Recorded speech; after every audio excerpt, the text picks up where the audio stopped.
The halls of the twins reeked of forced smiles and uneasy loyalties. Robb Stark, king in the north, stood tall with grey wind pacing behind him, ever wary, ever watchful. The marriage alliance with House Frey was uneasy ground, but Catelyn's eyes searched the room with the instincts of a mother and a war widow. Something wasn't right. Roose Bolton lingered near the edges of the hall, his cold eyes tracking every move. Robb had noticed. He always noticed Roose. The man didn't blink like others, didn't smile when everyone else did. There was something off about him, something snake-like. As the music played and the feast grew loud, Robb turned to Catelyn. "He doesn't drink. He doesn't laugh. He's not one of us," he muttered under his breath. "Who?" Catelyn asked. "Roose. He's watching me like I'm already dead." Catelyn didn't brush it off. She had learned, sometimes too late, to trust the gut that whispered danger.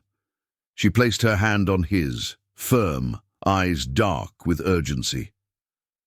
"Then act now." Robb rose slowly. Not a toast, not a declaration, just a quiet, purposeful walk across the floor. Laughter dulled to murmurs as the king in the north made his way to one of his most decorated bannermen. "Lord Bolton," Robb said, stopping just a step away. Roose turned. With a faint smirk, that ever-tight smirk that made Robb's blood turn cold. "Your Grace," Roose said. "You've served House Stark long," Robb said, loud enough for nearby ears. "Through my father's hand, and now mine." Roose nodded once. "As is my duty." Grey wind snarled low behind him, ears flat. The tension spread like a fog. Robb narrowed his eyes. "I was told loyalty still matters in the north," Robb continued, "but I'm not so sure anymore." Roose's lips twitched. "You doubt me?" "I question you," Robb replied, and without warning he stepped forward and drew his dagger from his belt, burying it into Roose Bolton's side. Gasps erupted. Catelyn stood, face pale with horror, not at her son, but at the long-held suspicions erupting in blood before their eyes. Roose staggered, grabbing at the blade as crimson spread across his fine doublet. "You're making a mistake," he hissed. "No," Robb whispered coldly. "You made it. You picked the wrong side before I even marched south." As Roose fell, chaos surged. Some Freymen stood. Some Stark bannermen reached for weapons. Walder Frey himself slammed his goblet to the table, face a red thundercloud. "What is the meaning of this?" Frey bellowed. Robb turned, blood on his hands. "This man betrayed me to you," he said, voice ringing through the hall. "I'll not wait for the knife in my back." And just like that, the red wedding teetered. Catelyn was by his side now, and she said the one thing she rarely said in war, but knew this moment demanded: run. And they did, but not alone. Some Northmen followed, some Freys hesitated. Chaos ruled, grey wind howled. The game had changed. Perfect. We'll make this alternate Game of Thrones story into 5 parts, each with around 700-800 words as you requested. You've already read part 1, where Robb Stark killed Roose Bolton before the Red Wedding betrayal. Let's now continue with part 2, the escape, the fallout, and what comes next. Steel clashed and screams filled the once merry halls of the twins. Robb Stark didn't wait for speeches or forgiveness, not after sinking his blade into Roose Bolton. He had gambled everything, and now there was no turning back.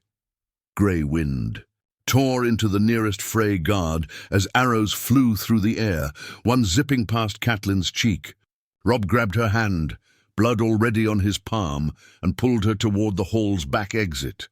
Lord Umber was already rallying the remaining Northmen, shouting, "For the king in the north!" Some of Robb's men didn't make it. Several were cut down in seconds. The Freys, shocked at first, now fought like cornered rats. The hall was a slaughterhouse in reverse. Instead of a surprise massacre, it was a king's desperate escape. Catelyn stumbled, catching herself against a pillar as chaos swirled around her. "Robb, we need to get to Grey Wind's pen. He'll be faster than any horse." "I won't leave him," Robb said fiercely, cutting down another Frey's soldier, trying to bar their way. They burst into the cold night air. Grey Wind was already fighting 3 guards in the yard, his jaws soaked in blood. Robb whistled, and the direwolf's ears perked up. With a final snap of his teeth, Grey Wind tore the throat out of his last opponent and bounded toward his master. But the gate, it was still shut. Frey archers lined the walls, yelling and pointing. Catelyn raised her arms, screaming, "Hold your fire! This is Catherine Stark of Winterfell." The Freys didn't care. Robb mounted Grey Wind like a warhorse, pulling his mother behind him. "Ride or die, mother!" he roared.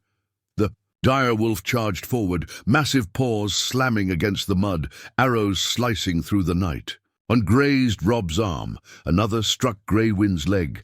But the beast kept moving. The gate was too far, but the side wall, the stables... "To the stables!" Robb shouted.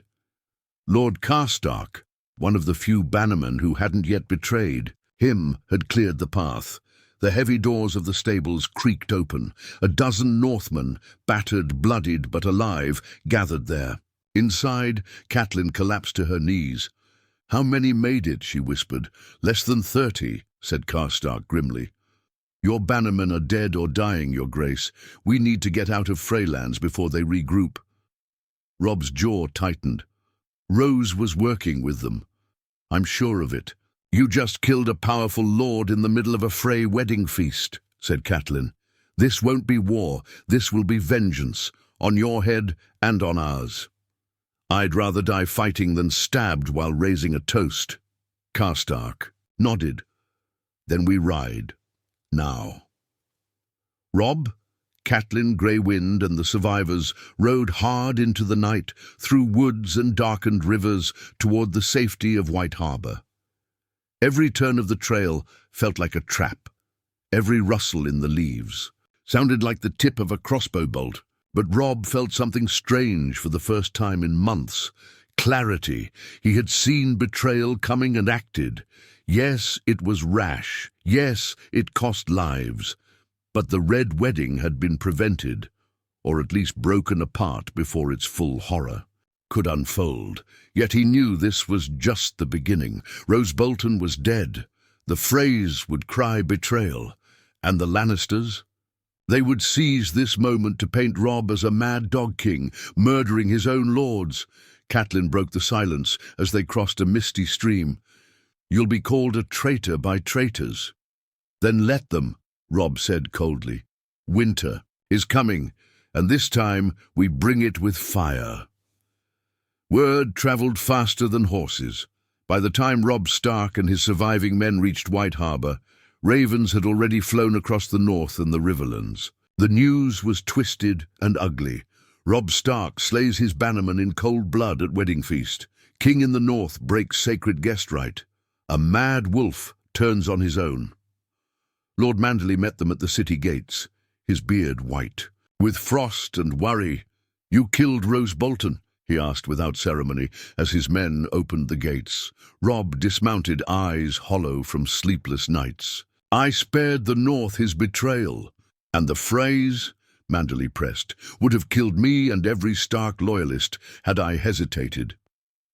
I saw it in Rose's eyes. I made my move first. We lost over 100 men escaping." Manderley gave a slow nod.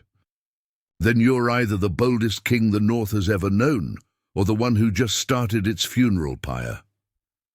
Inside White Harbour, Robb washed in silence. Blood had dried in the lines of his hands, and he couldn't scrub it out. His mother sat across from him, wrapped in a thick wool cloak, her eyes red from 100 losses. "You've changed," she whispered. Robb looked up. "I had to." Kindness was a weakness they mistook for permission.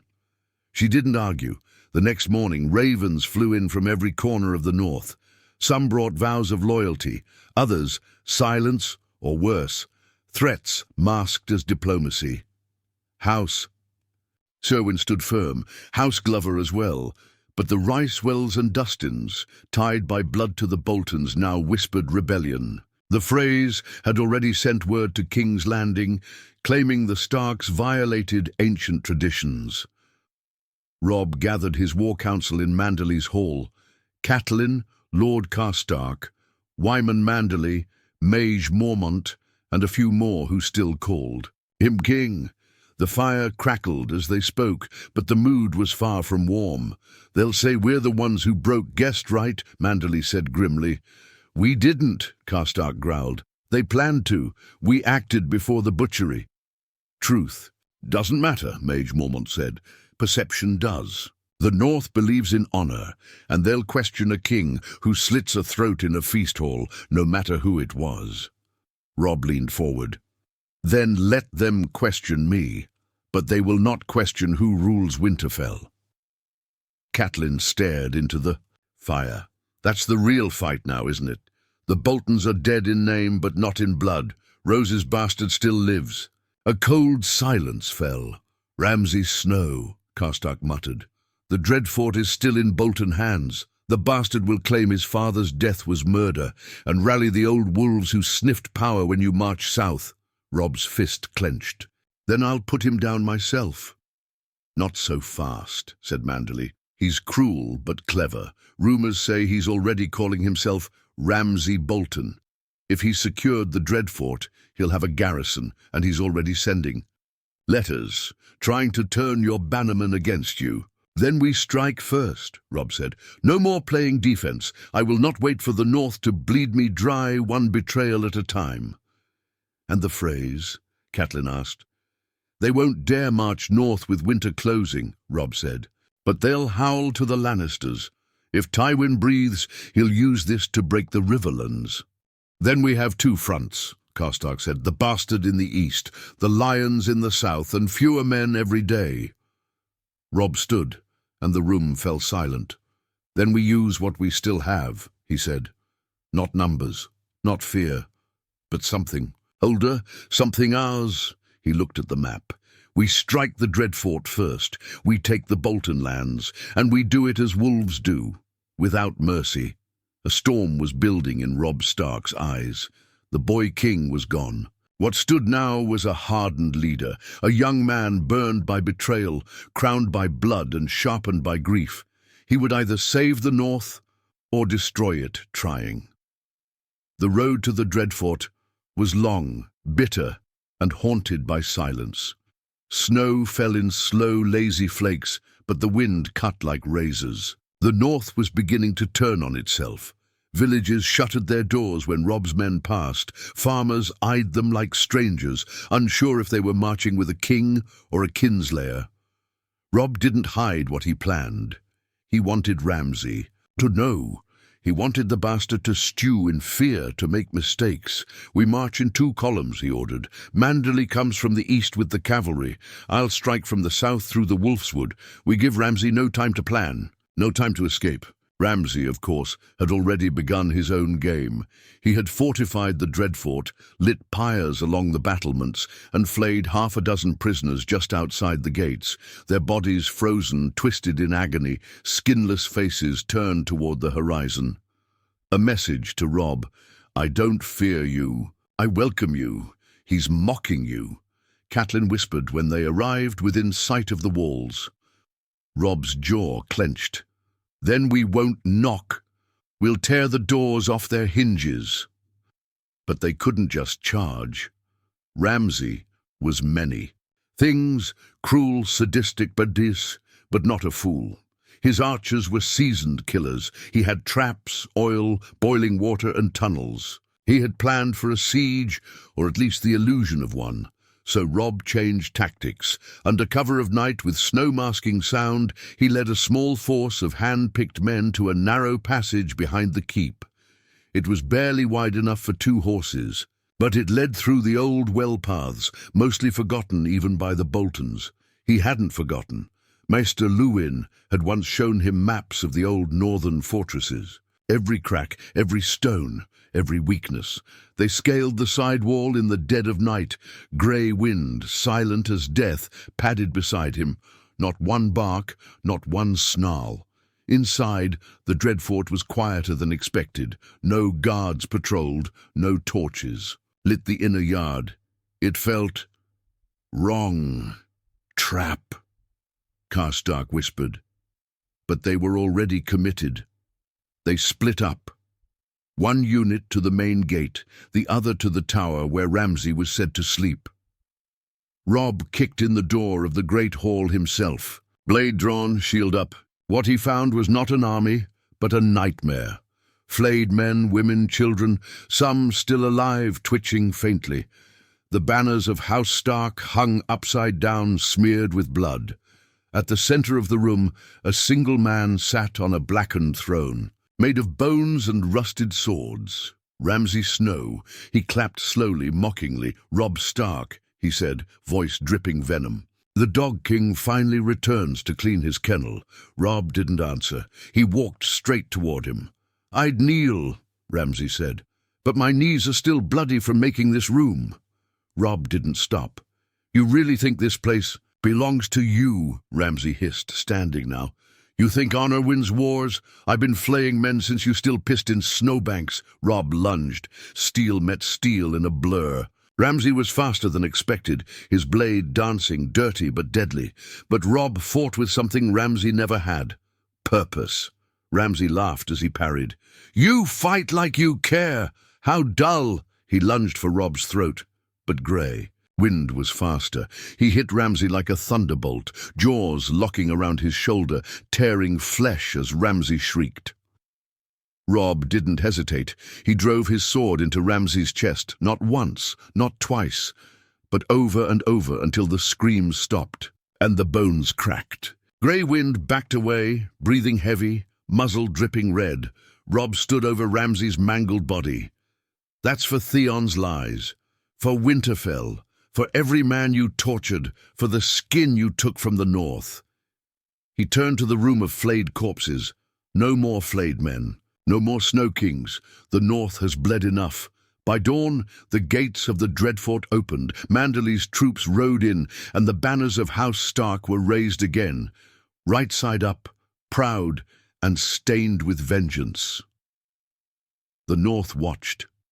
The wolf was back. Snow didn't stop falling for days after Ramsay's death. It blanketed the fields around the Dreadfort, covering the blood, the burned flags, and the tortured corpses. But it couldn't cover what had happened, not to the men who saw it, or the lords who heard of it. Robb sat in the old lord's chamber, once Rose Bolton's, now his. The walls still stank of iron and rot. He refused to sleep there. Grey Wind paced the room like a caged storm, as if he too couldn't breathe inside those cursed walls. They'll call me Butcher, Robb muttered to Catelyn, who stood by the hearth, pale and tired. First Roose, now his son. The phrase will paint me as worse than Tywin. She didn't deny it. They'll call you many things, but they won't call you weak. He looked at her. Is that enough? It has to be. You're still king. And kings who hesitate don't die in battle. They die at weddings. That struck him harder than she intended. In the weeks that followed, ravens flew from the Dreadfort to every corner of the north. Robb didn't beg. He commanded, House Stark lives, the traitors are dead, the wolf has not fallen, come home, or be swept away. Some houses answered. House Mormont sent warriors. House Reed offered their swamps. Even the Glovers returned their swords to Stark service, but others hesitated. House Dustin closed their gates. House Ryswell sent no word. The fear Tywin Lannister inspired still echoed in the bones of weaker men, and from the south the lions stirred. Cersei Lannister had seized the opportunity to scream, "Murderous wolf!" across the realm. She called for Robb's head, declared him no king, no lord, just a rogue butcher who would end up like his father. Worse still, a raven arrived from Riverrun. The Freys had besieged it. Edmure Tully was captured. Robb held the letter in his hand, fingers trembling. They're still punishing us, he whispered, even after I killed their butcher. Catelyn swallowed hard. They never wanted peace. They wanted extinction. We insulted their pride. You broke your betrothal. And they wanted blood. Manderley stepped forward. Then let's give them ours, just enough to choke on. It was Mage Mormont who said what no one else dared. We can't fight the South and the North, not with winter coming. So what do you suggest? Robb asked. We surrender? No, she said. We finish the North. We take Winterfell. We pull every bannerman home. We show them that the North will never kneel again. And then we close our gates. Let the South rot in its gold and incest. We'll outlive them. It was a hard choice. Not the kind of glory Robb dreamed of as a boy. Not the sweet songs of southern bards or the red-cheeked girls of court. It was survival. Raw, cruel, northern survival. He agreed. They marched on Winterfell. The castle was nearly abandoned, held only by a ragged band of sellswords loyal to the Boltons. The fight lasted only an hour. Robb entered through the same. Gates he left so long ago, but it wasn't joy he felt. It was grief. Winterfell was no longer the warm home of crackling fires and laughter. It smelled of ash and old pain. The godswood still stood, but the face carved into the heart tree wept with frozen sap. Robb knelt before it. I've broken oaths. I've killed my own. I've lost brothers, bannermen, friends. He looked up, into the ancient knowing eyes of the weirwood. Tell me I haven't failed them. The wind howled in reply. Behind him the banners were raised once again, the direwolf of Stark, grey against the white snow, flying high over Winterfell's walls. Grey wind howled back, and across the north the message was clear: the wolf lives. The North remembers, and this time it will never forget.